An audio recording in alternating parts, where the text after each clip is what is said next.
There are moments in life when silence feels like abandonment. When you've prayed, you've waited, you've trusted, and yet heaven seems quiet. The doors aren't opening. The breakthrough hasn't come. And in the stillness, a whisper creeps in. Maybe God forgot about me. But can I tell you something today? That silence you're sitting in, it's not rejection. That delay you're enduring, it's not denial. And that season of waiting you're walking through, it is not punishment. God is not ignoring you. He is preparing you. What looks like a pause is actually a process. What feels like being overlooked is actually being set apart. And what seems like nothing happening is actually everything happening beneath the surface. Today, we're going to discover why God's silence is sometimes his loudest act of love, and why the wait is never wasted. There is a particular kind of pain that comes not from noise, but from silence. It is the pain of unanswered prayer. It is the ache of crying out to God and hearing nothing back. No voice, no sign, no open door. No confirmation that he even heard you. And if you have ever been in that place, you know how deeply it can shake your faith. You know how it feels to kneel down with a sincere heart, pour out everything you have, and then rise to your feet with the same problems, the same confusion, the same unanswered questions you came in with. That kind of silence has a weight to it. It presses down on your chest. It follows you into your day. It whispers things to you in the middle of the night when everything is still and you are alone with your thoughts. And the dangerous thing about silence is not just how it feels. It is what it makes you believe. Because when God goes quiet, the enemy gets loud. And he does not waste that opportunity. He begins to plant seeds of doubt in the soil of your uncertainty. He tells you that you are not important enough for God to respond to. He tells you that other people get answered prayers because they are more deserving, more faithful, more favored than you. He tells you that maybe the things you are believing God for are simply not going to happen. And the longer the silence stretches, the more those seeds grow. And before long, what started as a moment of waiting turns into a season of wondering whether God is even real, whether he even cares, whether prayer even works at all. But here is what you need to understand today. Silence from God is not the same as distance from God. Just because you cannot hear him moving does not mean he has stopped moving. Just because you cannot see what he is doing does not mean he has done nothing. There is a difference between a God who is absent and a God who is working in ways that are invisible to the human eye. And the God of the Bible has always been a God who operates in the unseen before he reveals himself in the seen. He was moving over the face of the waters before he ever said, "Let there be light." He was forming the world in the dark before the first morning ever broke. And he is forming something in you right now, even in the middle of your silence. Think about Joseph for a moment. Here was a young man who had a dream from God, a genuine, heaven-sent vision of his future. And then everything that followed looked like the complete opposite of that dream. He was betrayed by his own brothers. He was thrown into a pit. He was sold into slavery. He was taken to a foreign land. He served faithfully and was falsely accused. He was thrown into prison. And through all of that, there is no record in Scripture of God speaking to Joseph. No angel appearing, no vision coming, no voice from heaven reassuring him that everything was going to work out. Just silence, just suffering, just one dark chapter after another. And yet the entire time, God was there, not ignoring Joseph, not forgetting Joseph, preparing Joseph. Every painful experience was building something in him that the palace would later require. The betrayal taught him forgiveness. The slavery taught him faithfulness under pressure. The prison taught him how to lead men who had lost hope. God was not wasting a single moment of Joseph's silence. He was using every single one of them. And that is exactly what he is doing with you. The silence you are experiencing right now is not a sign that you have been forgotten. It is a sign that you are in the middle of a process that God takes seriously. He is not the kind of father who rushes his work. He is not cutting corners with your life. He is not slapping something together quickly just to get it done. He is crafting something. He is shaping something. He is building something in you that has to be strong enough to carry the weight of what he is about to place on your shoulders. And that kind of work takes time. It takes seasons. It takes silence. Think about how a seed works. You plant it in the ground and then you see nothing for days. The soil is still. The surface is undisturbed. And if you did not know better, you would think nothing was happening. You would think the seed was just sitting there, doing nothing. But underneath the surface, everything is happening. The seed is breaking open. Roots are reaching down. A shoot is pushing upward. Life is fighting its way through the darkness toward the light. And none of that is visible until the moment it suddenly breaks through the ground. And that moment, that breakthrough, looks sudden to the observer. But it was never sudden. It was the result of a long, invisible process happening in the dark. That is your life right now. That is your season right now. You are in the ground. You are in the dark. And it feels like nothing is happening because you cannot see what is happening. But God is working underneath the surface of your circumstances in ways that your eyes are not equipped to detect. He is dealing with things in you that needed to be dealt with before the blessing could come. He is removing things that would have corrupted the very thing you are praying for. He is strengthening things in you that would have collapsed under the pressure of the next level if they had not been reinforced first. The silence is not his way of saying no. The silence is not his way of saying you do not matter. The silence is his way of saying not yet, because what I am building in you is too important to rush. And God has never once ignored a soul that was genuinely seeking him. We live in a world that has been conditioned to distrust delay. Everything around us has been engineered for speed. We want fast food, fast internet, fast results, fast answers. We have become a generation that struggles deeply with the concept of waiting because the world has trained us to see waiting as a problem, as something that needs to be fixed, shortened, or eliminated entirely. And when that mindset bleeds into our spiritual lives, it creates a dangerous misunderstanding about how God operates, because God has never been in a hurry. And the sooner you understand that, the sooner you will stop misreading the delays in your life as failures and start seeing them for what they actually are: divine setups. A delay from God is not a denial from God. Those are two completely different things, and it is critical that you learn to tell them apart. A denial means it is not going to happen. A delay means it is not going to happen yet, and the word yet carries more power than most people give it credit for. Yet means the story is not over. Yet means the final chapter has not been written. Yet means God has not closed the book on your situation. He is simply still writing it. And a God who is still writing is a God who is still working. And a God who is still working has not forgotten about you, has not moved on from you, and has not given up on what he started in you. Look at Abraham. God made him a promise that he would be the father of many nations, that his descendants would be as numerous as the stars in the sky. It was a clear promise, a direct word, a specific declaration from the mouth of God himself. And then Abraham waited. He waited for years. He waited through seasons of confusion and doubt. He waited long enough that his body grew old and Sarah's womb remained empty. And from the outside looking in, that situation looked like a promise that had expired. It looked like a word that God had perhaps forgotten or changed his mind about. But God had not forgotten. God had not changed his mind. God was building something in that delay that could not have been built any other way.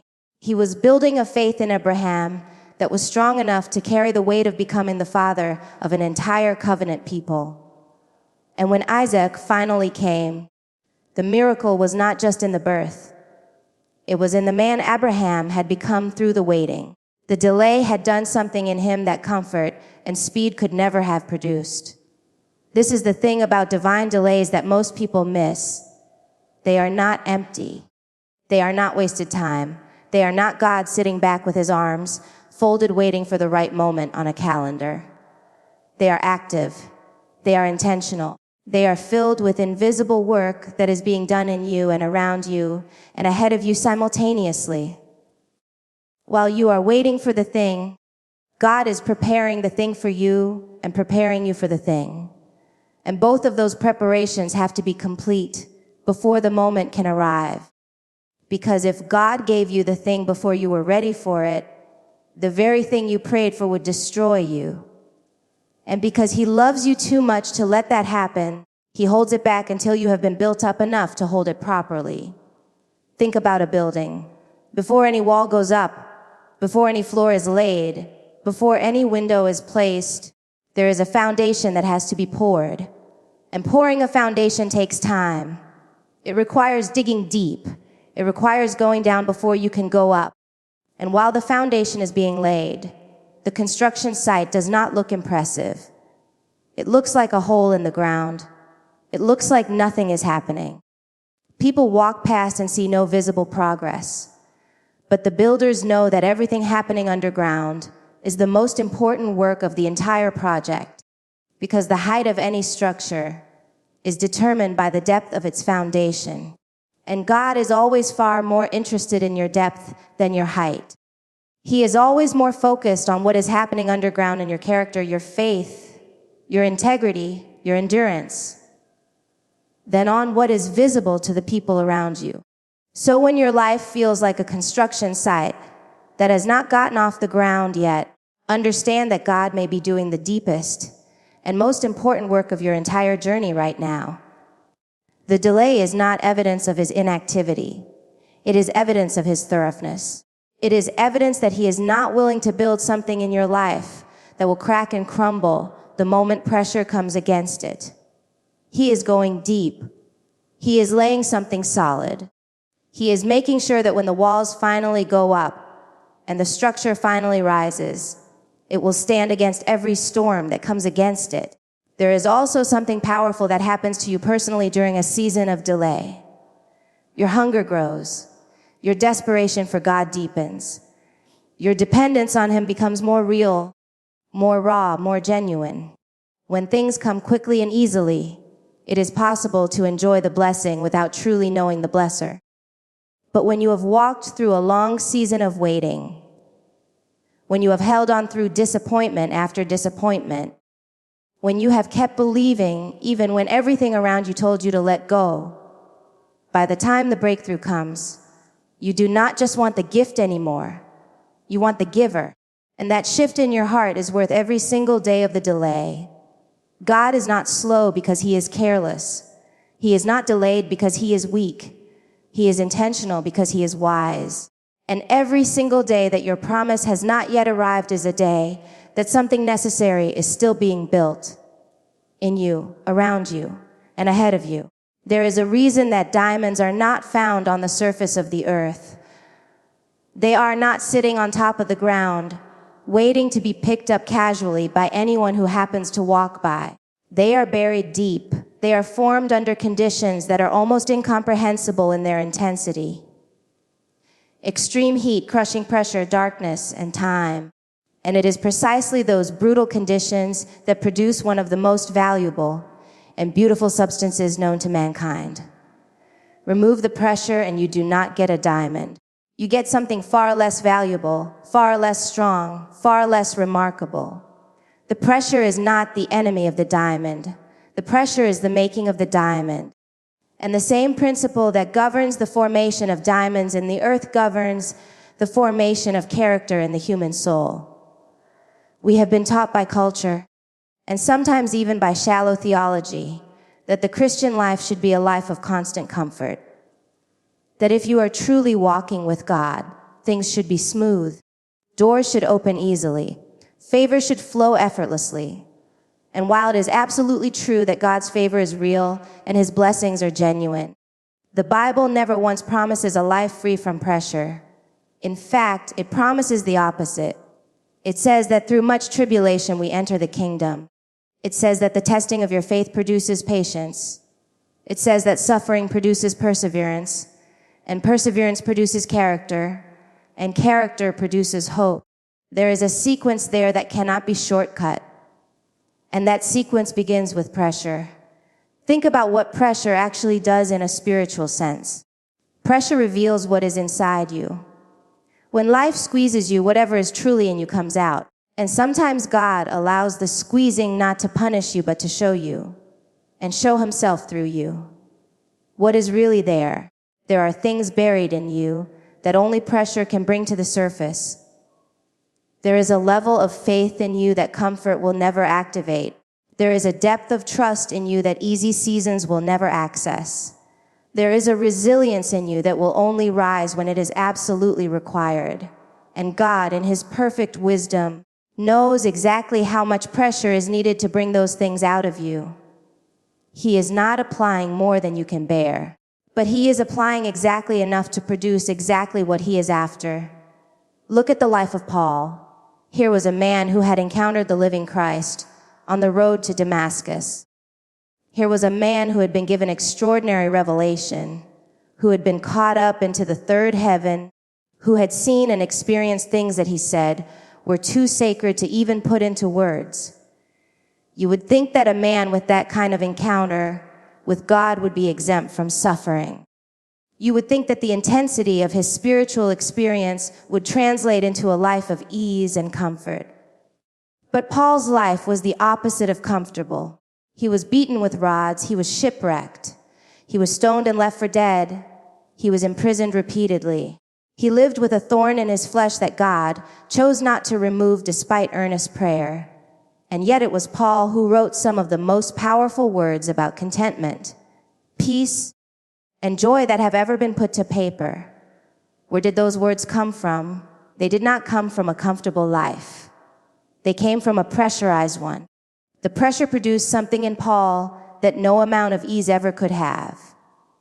And this is the thing that God is doing in your waiting season right now. He is not simply making you endure pressure for the sake of suffering. He is using the pressure to grow things in you that the next chapter of your life is going to require. The patience he is building in you right now is going to be needed in the room he is preparing to put you in. The humility he is developing in you through seasons of being overlooked is going to protect you when the promotion finally comes. The compassion he is deepening in you through your own pain is going to make you useful to people who are going through the same thing later. Nothing is being wasted. Not one tear. Not one sleepless night.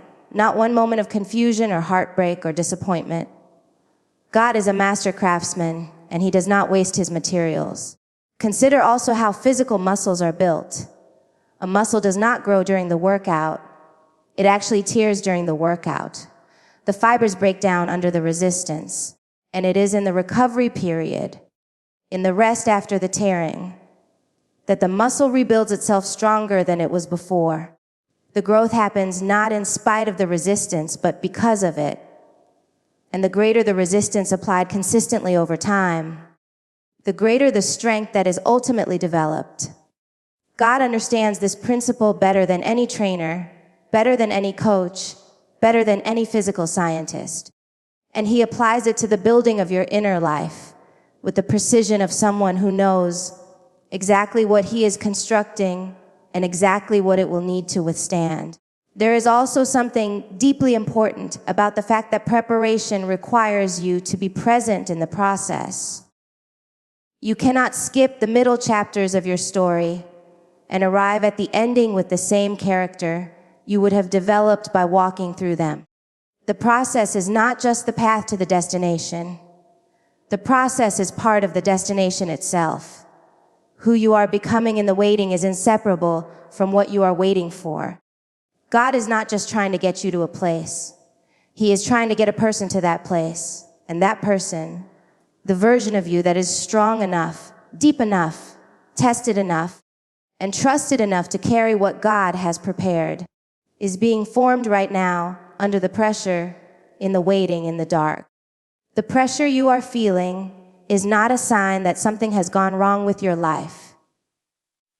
It is a sign that something is going right with your preparation. One of the most painful experiences a human being can go through is the feeling of being overlooked. It is one thing to face a visible enemy, to know who is working against you, to be able to point to a person or a circumstance that is standing in your way.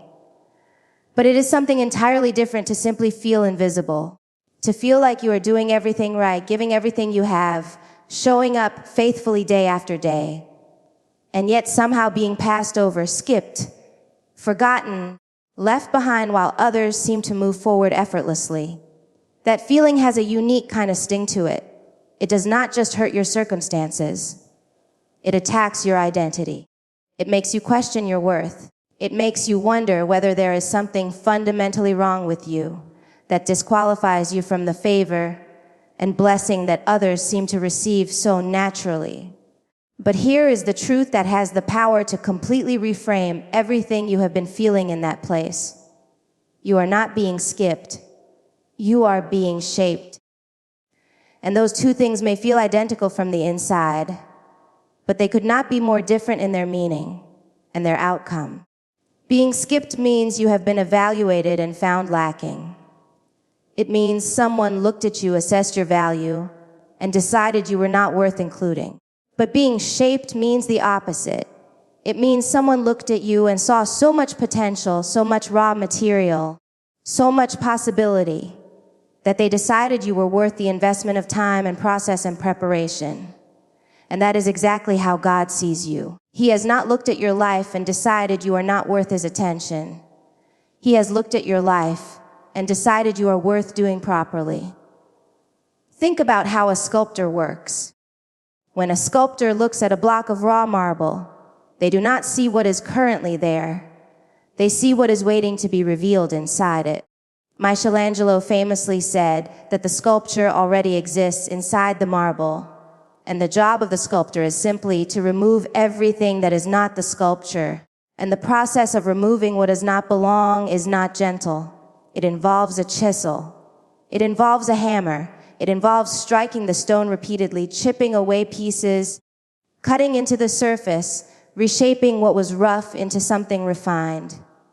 And if you were the marble, that process would feel violent. It would feel like attack. It would feel like destruction. But the sculptor is not destroying the marble. The sculptor is revealing what was always hidden inside it. And God is doing the same thing with you. Every blow of the chisel is not punishment. It is revelation. He is removing everything that is not the real you, the you that he designed, the you that he envisioned before the foundation of the world, the you that has been buried under layers of fear and insecurity and wrong thinking and past pain.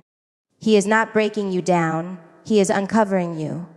Look at David. Here was a young man who had been anointed by Samuel as the next king of Israel. The oil had been poured on his head. The word had been spoken over his life. The prophet had declared what God had chosen. And then David went back to the fields, back to the sheep, back to the obscurity of a hillside where no one was watching and no one was celebrating, and no one was treating him like the king he had been declared to be. And he stayed there. He kept shepherding. He kept worshiping in the fields alone. He kept developing his skill with the sling. He kept building his intimacy with God in the quiet places where no audience could see him. And every single day that David spent in that field, looking like a forgotten shepherd boy, God was working on him. God was building in him the courage that would later face Goliath. God was developing in him the military instinct that would later lead armies. God was deepening in him the heart of worship that would later produce psalms that would comfort millions of people across thousands of years of human history. David was not being skipped. David was being prepared for a throne, and the preparation required the obscurity. There is something that God does in the hidden seasons of your life that he simply cannot do when you are in the spotlight. In the public seasons, there is noise. There is performance. There is the temptation to play to the audience rather than to genuinely grow. But in the hidden seasons, when no one is watching and no one is applauding, and there is no external validation to keep you going, what keeps you going in that place becomes the truest measure of your character. And God watches very carefully what you do when no one else is watching. He observes how you handle the small things when the stakes are low. He notes whether you remain faithful when there is no reward in sight. He pays attention to whether your integrity holds when there is no audience to perform for. And what he sees in those hidden moments is what determines what he can trust you with in the public ones. This is why being shaped in secret is such a sacred and significant thing. The work that God does in you when you are invisible to the world is the most important work of your entire journey. It is the work that goes deepest. It is the work that lasts longest. It is the work that will still be standing when the applause fades and the crowds move on. And all that is left is the real you standing before God and before the assignment He has called you to carry. You have not been forgotten in this season. You have been chosen for a process that requires time and hiddenness and pressure and patience. And the God who is doing the shaping has never once made a mistake with His materials. He has never over-chiseled. He has never under-prepared. He has never sent someone into their purpose before the work was complete. And He is not going to start with you. There is a tension that every believing person has to learn to navigate, and it is the tension between what God has promised and when God chooses to deliver it. It is the gap between the word and the fulfillment. It is the space between the declaration and the demonstration, and it is in that gap, in that space, in that in-between place, that most people lose their footing, not because they stopped believing that God is able, but because they began to doubt that God is on time. And that doubt, if it is allowed to grow unchecked, will slowly erode the foundation of everything you are standing on. Because if you cannot trust God's timing, you cannot fully trust God. And if you cannot fully trust God, you will always be trying to take matters into your own hands, trying to manufacture in your own strength what only His perfect timing can produce. But here is what the entire narrative of Scripture testifies to from beginning to end. God has never been late, not once, not in any story, not in any life, not in any situation that has ever been placed in His hands. He has been misunderstood. He has been questioned. He has been doubted and wrestled with and argued against by some of the greatest men and women of faith who ever lived. But He has never been late. His timing has never failed. And every single time that what looked like delay turned into delivery, the people standing on the receiving end of that moment understood with a clarity they had never had before that God's timing was not just sufficient, it was perfect. It was exactly right. It could not have been a moment sooner, and it did not need to be a moment later. Think about Lazarus. Jesus received word that his dear friend Lazarus was sick, and the Scripture says something remarkable. It says that when Jesus heard that Lazarus was sick, He stayed where he was 2 more days. He did not rush. He did not hurry. He deliberately waited, and by the time Jesus arrived in Bethany, Lazarus had been in the tomb for 4 days. Martha met Him on the road with words that carried both faith and grief in the same breath. Lord, if you had been here, my brother would not have died. And in that statement, you can hear the ache of someone who had been waiting for Jesus to show up and felt like He had come too late. But Jesus was not too late. Jesus was right on time, because if He had arrived before Lazarus died, He would have healed a sick man. But by arriving after Lazarus had been in the tomb for 4 days, He raised a dead man, and those are 2 completely different testimonies. A healing is remarkable. A resurrection is undeniable. And God allowed the situation to go further than anyone was comfortable with so that what He did in it would be greater than anyone could explain away. And that is often exactly what God is doing in your life right now. He is allowing the situation to develop further than you are comfortable with, because what He is about to do in it requires a level of impossibility that will leave no room for any other explanation.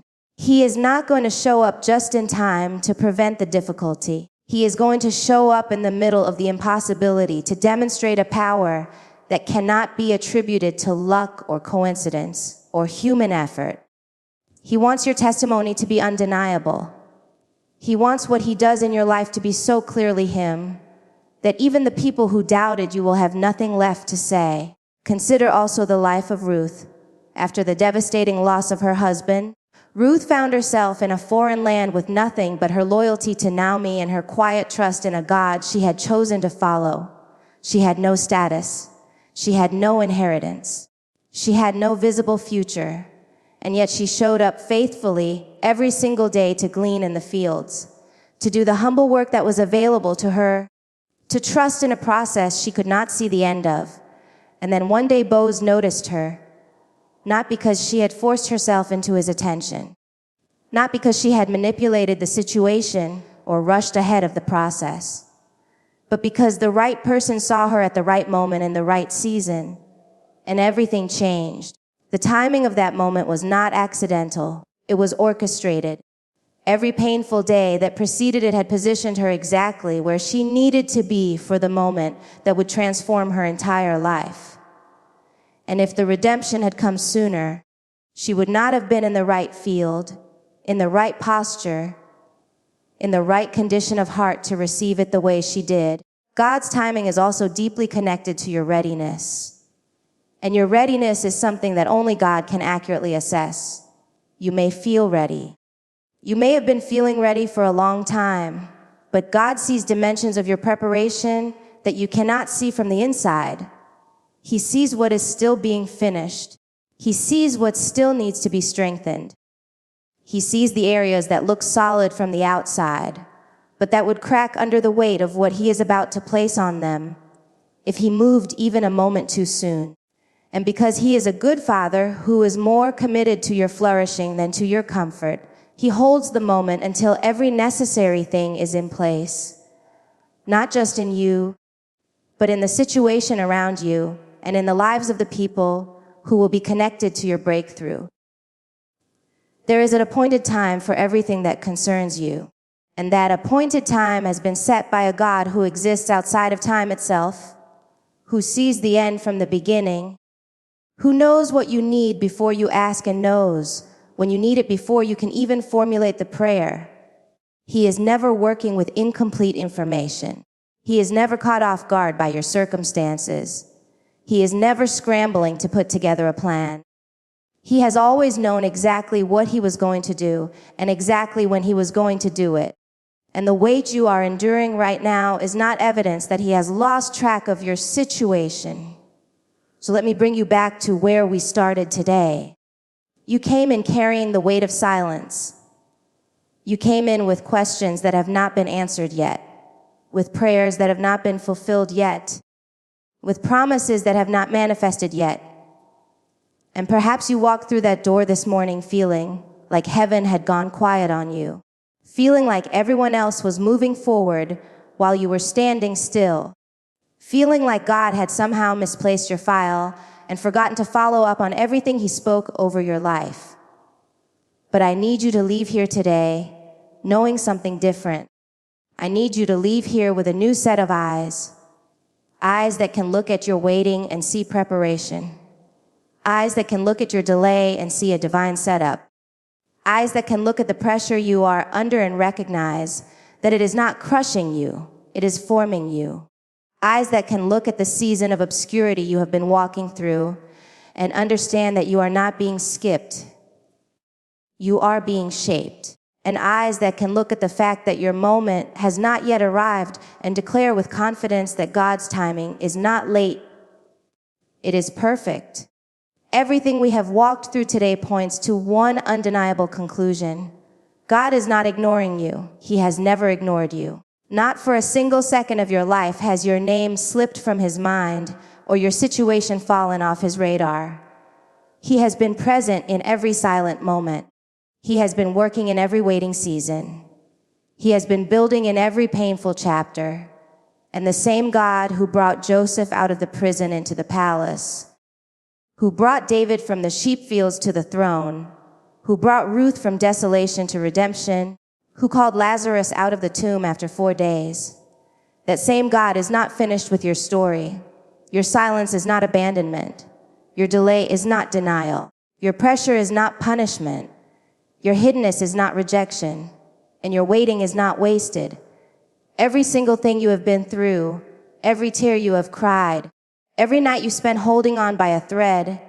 Every morning you woke up and chose to trust God again, even though nothing had changed. None of it has been invisible to him.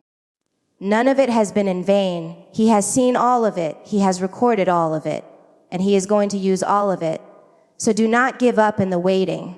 Do not walk away from the process. Do not let the silence convince you of a lie that the whole of Scripture has spent thousands of years disproving. Hold on. Stay faithful. Keep showing up. Keep worshiping in the dark. Keep trusting in the silence. Keep believing through the pressure. Because the God who started a good work in you is faithful, and he will complete it. Your preparation is not over, but your breakthrough is closer than it has ever been. May God bless the delivery of this sermon, and may every life that hears it be forever changed.